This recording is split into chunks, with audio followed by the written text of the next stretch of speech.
Boom. On. Cool. What is going on, everybody? Today we're going to go over our E46 splitter kits. Now you can see that we're mostly on with this one. We got half the air dam on, half off.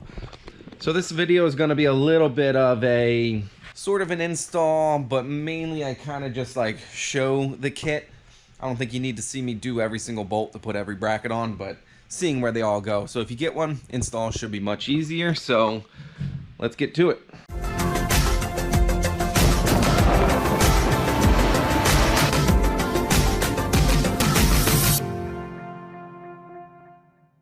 All right, so you're obviously going to start by lifting your car up. Something I did not do on this car because it's on the scissor lift, as well as there's no engine in it. You might want to put some marks above the wheels on the car. So if you're doing it on a jack and jack stands, you want to raise the car up evenly on the front and the back. So that way when you go down, let's just say the whole car comes up, this originally read maybe 27 and now it's 37. That means ground is basically 10 inches, and if you want a 3-inch ground height, you just put it at 13. So I hope that makes sense. I didn't do it on this one because, again, the scissor lift, when the customer gets it, they're gonna adjust the height of the splitter. And so that brings me to my next point. Basically, the main brackets are right here. So there's this bracket up in here that squeezes between the reinforcement beam and the frame rail. That's pretty common on E36's 46s at this point. There's this bracket that bolts to this one, and this is where your height adjustment is right here. It is slotted, so you got about 1.5 inches or so of adjustability here. Now the one unique thing about our kit is that it's quick releasable with these quick latches here. And I'll show you how they work in a second. This bracket kind of goes to the back, give it a little bit of strength that direction. So that's about it for the chassis side. One thing worth noting is, see, there's an arrow on this part right here. That's also on the bracket that sandwiches between the reinforcement beam and the frame rail. As long as the arrows line up on this piece and the back piece, they point in. Because on the right hand side, they line up and they point in. So that way you don't end up with the brackets flip-flopped, which would make these work a little bit differently. And you just run a little cable up here. Now this customer, again, putting the engine in, I don't know where they're gonna have their radiator. Right now, I'm just gonna kind of leave them off the top. The car owner, once they get everything in, they can maybe do something a little bit nicer, you know, tied around something. But the kit comes with all this stuff, even the cable, even these little ends to the cable to make nice little loops. All that stuff is included in the kit. Now the other thing I want to mention at this point is we found this out with some of our other splitter kits. Not everybody might want like a fancy carbon fiber splitter blade, but they'll make their own, let's say plywood or aluminite splitter, but they want an easy way to mount it. The bracket and hardware kit will be a separate part from the splitter blade. So that way, if you kind of want to make your own splitter, you can use our brackets and hardware, make that like an easy install for yourself. All right, so now if we jump to the splitter side real quick, you can see we're calling these our alignment forks on the back of the splitter. You can see how they're slotted. So that kind of gives you a little bit of adjustment of the splitter.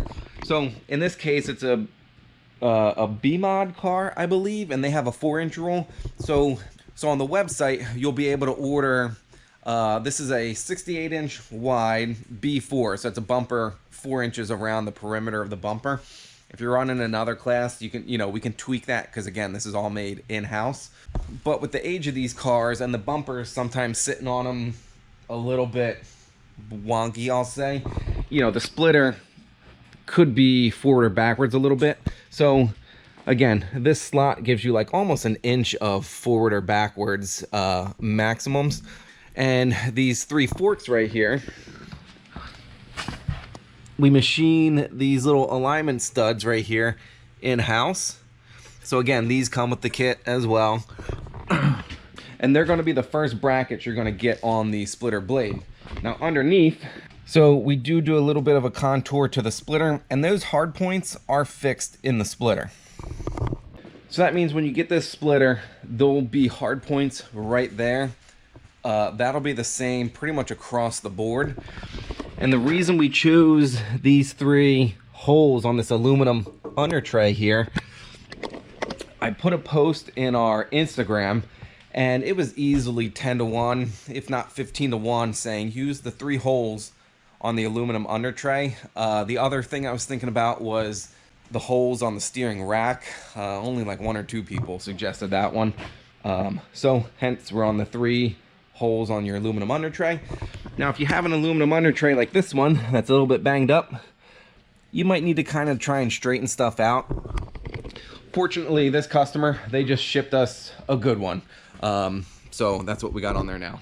And if we come around to the back and you look at the forks, they are spaced up because the edge of the aluminum under tray slips between the forks and the splitter itself, kind of like capturing it right there, and that's what holds the rear stable. We opted to use washers, so the splitter kit will come with a bunch of washers. I landed on 3 on this one, 4 on this one, so it does have a tiny bit of a tweak to it. You can maybe do 3, but it might get a little snug. If your aluminum under tray is bent, you can maybe do like an extra one to like open up the gap, make it a little easier. So again, a little bit of adjustability there, but you will need to squeeze washers in between these forks and the splitter blade. They're going to be the 3 that you get going first, and you're going to slide it underneath of the car. All right, so once you get those in and lined up, you won't have these on at this point. So you're going to just want to like make something underneath of the car that puts the splitter at whatever height you want it. Again, based off of those measurements before you lifted the car up. Then you're going to put your bumper cover back on at this point, and that's when you're going to take your measurements from your bumper cover out to your splitter. All right, so again, in your case at this point, you would have something under the splitter holding it. In my case at this point, I kind of do have the brackets holding it. Here's our little 4-inch rule. So if this is level and we're at 4 inches, pretty simple. So if that bubble comes level right about there, you can see we're at like maybe like a quarter under 4, you know. And if we took that measurement, I've already done it like multiple points around the bumper, because if you're at 3.5 but you want 4, those little alignment forks in the back there, you would slide them effectively to push the splitter out a little bit. So there you go. Then your splitter is basically located where it's going to land on the car. All right, so now you want to pull the bumper off. Again, in your case, you'll still have whatever underneath of it holding it where it needs to be. And that's when you're going to start to get these brackets on. Now, there's going to be, the kit will come with 2 short, because there's 1 on each side, 4 medium-sized ones, and they're mirrors of each other, so it does not matter which one is where. And then your long ones, your 2 long ones that go down out to the outer side of the tunnels. It will also come with this long bolt, what we're calling our striker sleeve, top washer. So this whole setup. Now at this moment, they are a 5/16 hole on the top side and an M6 on the bottom. So they are top and bottom specific, but again, like this one and this one are mirrors of each other. So just get the 5/16 on the top. And I left it like this for the moment. The screws that go into the air dam, you can use them to start lining stuff up by just screwing right into the splitter. At this moment, this screw does not come underneath, but it's just to get everything like lined up to test fit and all that stuff. And the other reason you kind of want to like do those first, because if you do end up shoving the splitter forward or backwards, where these holes are, we'll have to like move about the same. So doing it this way kind of just allows you to get everything lined up, working good, before you commit to drilling holes through the whole thing. I may have mentioned it already. I'm going to specifically mention it now. We're not going to drill certain holes in the splitter, or we're trying to build slots into stuff, because again, these cars, they're getting old. A lot of them are raced pretty hard, so certain things might not be exactly the same location on different cars. So Again, we're trying to just build that ability for you to basically set it up for your car in case you want to make any like tweaks to make it clear something or work a little better or line up a little bit better. So I hope that makes sense as to why you will have to drill some holes. All right, guys, future me here real quick. You can see how we're swapping out the black coarse thread screws when you're kind of doing your mock-up. And I don't think I kind of pointed out where they should go. If you have a tunneled option, you kind of want to bring this one down almost as far as you can. Like we're almost touching the tunnel right here. If you didn't have, oops. If it's a non-tunneled option, what's that? Maybe 6.5 inches or so from the end of the splitter. You don't want to be too far forward because it would touch here. But as long as you're back far enough in this area, it should be fine. But when you're doing your screws here, you kind of want them to line up so they're going to land on the flange of the tunnel. So, oops, let me slide this. So if we go underneath of this side, it's like we hit the flange of the tunnel, flange of the tunnel, flange of the tunnel, flange of the tunnel. So that way it's kind of like holding the tunnel and splitter like all in one. You don't want to be off in like nowhere land. So just figured I would show you that little bit because right now you're at the step of lining up those screws. So that way you know what to shoot for. So then you would effectively get to this point where the brackets are in, but they're only in with sheet metal screws into the carbon at the moment. We're gonna change those to actual hardware. So this point is where you guys are gonna effectively catch up with where I'm at on this install. You can see I have half of the air dam on. We're gonna go back on with the bumper. I'll show you how to mark it out and do the air dam. And then we'll kind of make any tweaks to get the quick release setup working a little bit smoother, but that should be it. And while we're in here, other thing I can show is the reason we oriented the quick latches this direction is we weren't able to fit our compressible splitter rods on it, or didn't need to because it's not a huge overhang on these E46s. But say you have an off-track excursion or you hit some apex curbing, the splitter does have the ability to lift up and back down, and I'll show it from the side.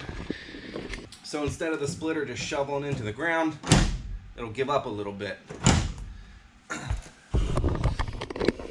And that's also extremely nice loading a car with a splitter onto the trailer. So kind of multiple benefits allowing that splitter to kind of give up, but being strong in the downwards direction. All right, so at this moment you got the brackets inside holding everything, just sheet metal screwed, but it's good enough. And this air dam, I'll show you the result that we're trying to achieve. So here's the other side that we're going to put on, and that just fills that giant gap right here, so we can do like a nice smooth air dam across the top without a bunch of air just like slipping around. This is a carbon nylon, so it's fit for purpose. So again, at the moment, they will just be a 3D print. The kit will come with alcohol wipes. You can see we do VHB tape it on. Alcohol wipe off where it's gonna go. And there should be an area where this curve lines up here. This curve meets pretty good right here. There's no real gap here. All right, and that's about it for lining these up. We're gonna stick them on.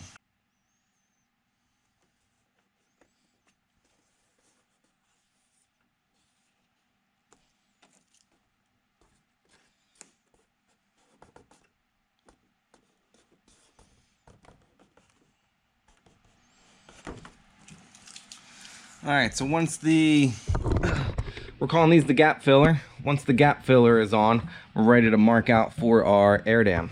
All right, so I'm using a 2x4 that is cut nice and square. So I started by finding center when I did this right half. Finding center is easy enough because the bumper cover should have little tabs that hold this grill on. You can kind of measure out, find center. As long as you're within maybe a 1/4 inch, you should be fine. So what we're going to do, we're going to touch the 2x4 against the bumper. I'm just using silver Sharpie. And the reason I'm using silver Sharpie, it can just wipe off with a wax and grease remover. So it's super easy. You don't have to put anything special down. But in your case, if you don't have a wax and grease remover or a silver Sharpie, you can put some tape down and just like a regular pen or something. However you want to mark it, it's up to you. Now this just gets us a point that's perfectly square, straight down from the outer perimeter of this bumper cover here. And then as we come around to the side here, because it does flare out as you go up, so you don't want to be touching up here. So we're just going to use the air dam itself to kind of find what will be our outer perimeter.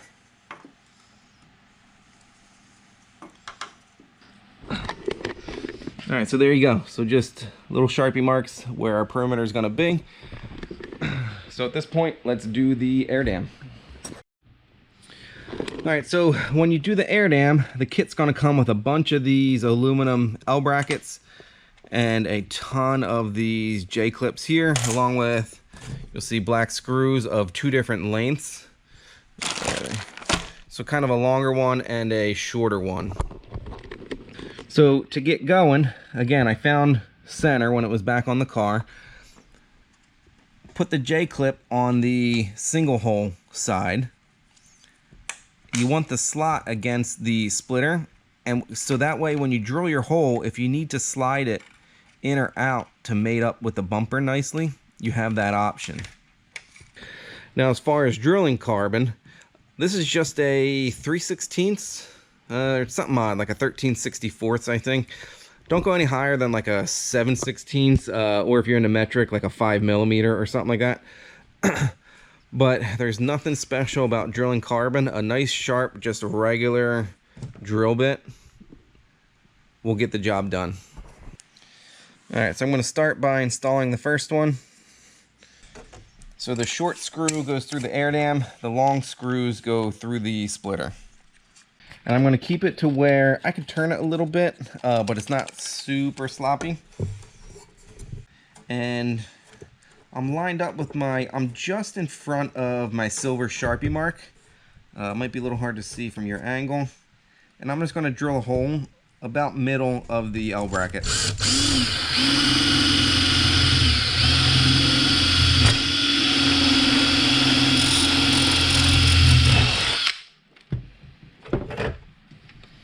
And then vacuum off your chips.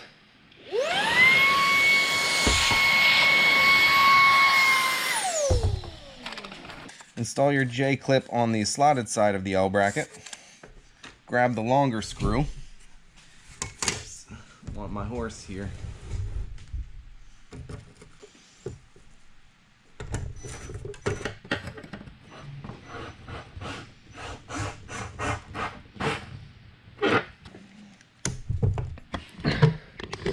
Alright, there we go. So practically zero gap between the two.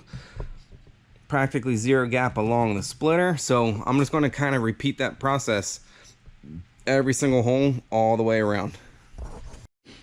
Alright guys, so I'm working my way along, getting all my J clips on my L brackets and everything.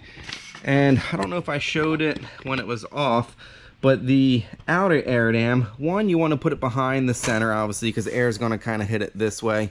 You don't want it getting between the two. Also, it is slotted. So that way, that's why you want to be close to center line, but if you're off a little bit, as you're coming around, I have this piece of paper under here so I don't like scuff up the splitter. If you're coming around and you need a little more or less length here to kind of get it end close with the bumper. Now the bumper ends kind of more in line with this tunnel. It will be, depending on earlier steps, how you have this set up forward or backwards. You know, ending your air dam kind of in line with the bumper is kind of what you want to shoot for. So that slot, let's see if we can see it from this side. Yeah, there you go. Will kind of allow you to do that. All right, so there you go. You can see we got our air dam coming around. We're pretty darn close to our line that we made on it, so initial fit up should be pretty good. Now, quick note on the air dam, if you have one of these I'll call it the Bimmer World air dam. I know a bunch of you guys already have these. Because of that, we're gonna make our air dam optional. So that way our splitter kit will be like a little more cost effective if you already spent the money on one of these guys. Now you will have to clearance them where the brackets are, like right here. And that brings me to my next point, clearancing the underside of the bumper. Oh, and one last note, if you do use this type of air dam, you will lose that lift up option, just because this kind of locks up against the bumper, against the splitter. So you will lose that benefit, so just keep that in mind. Now for the bumper, because this splitter has tunnels and it has this little edge of the tunnel here, you will have to kind of notch the corner of the bumper here, and then the bumper should already have like a little hole like right here. So when you're kind of doing all your fit up and everything, try your bumper a couple of times. But I ultimately just kind of ended up kind of coming down all the way out across up. You could be as neat or as cut whatever you want in this situation. I cut a little bit extra so that way it's just easier to get the splitter up and on with that quick release setup. So at this point, you know, you kind of test fit everything, you're going on, your air dam's done. Let's just kind of do those final tweaks to get everything finished. All right guys, so I jumped the gun a tiny bit. If you use the same screws that go into the air dam to hold these in, you're gonna have to do the actual M6 bolts in here to then use these on the air dam. Since in this recording I just grabbed an entire bin of screws, I kind of was able to jump that step, but you will have to do it in this order. So just pull them out one at a time.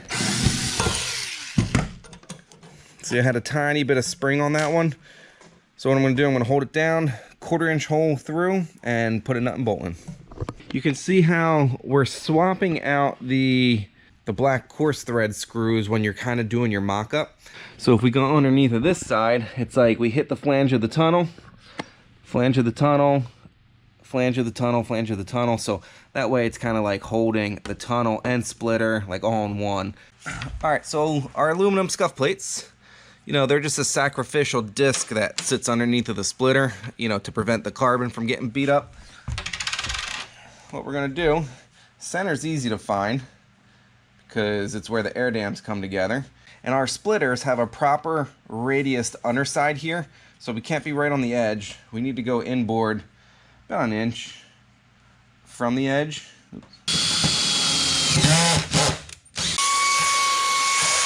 So scuff plate underneath, the top side gets countersunk washer, flathead screw. There we go. So on the top, you don't see much, just the hardware underneath. There's your scuff plate. We got 5 of them, so we'll probably do, obviously, dead center. Probably we're almost right on the corner of this further out part. And you always want one like very wide, because the side of the splitter, as the car like rolls through a turn, gets beat up. So we'll probably go way out here with one. All right, so let's do a little final go on and off. Scuff plates are on. We wiped off any marks, so this is pretty much our final go on with it. Get the pins aligned in the back.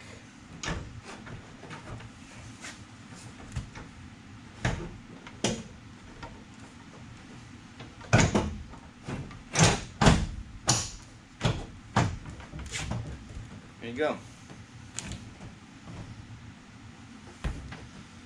Gotta be careful, this car's a little tippy. All right guys, so there you go. Pretty easy on and off. You might have to, you know, try it a few times, get it set up where it's, you know, nice and easy for your car. Again, probably sound like a broken record. I know I mentioned it, where you will have to kind of drill some holes. We try and slot stuff to give you that ability to adjust things for your specific car and setup. So I think that's where we're going to wrap this one up. This part and our website will be in the video description below if you want to pick one up or check out all the other stuff that we make. So as always, guys, thanks for hanging out, and I'll see you in the next one.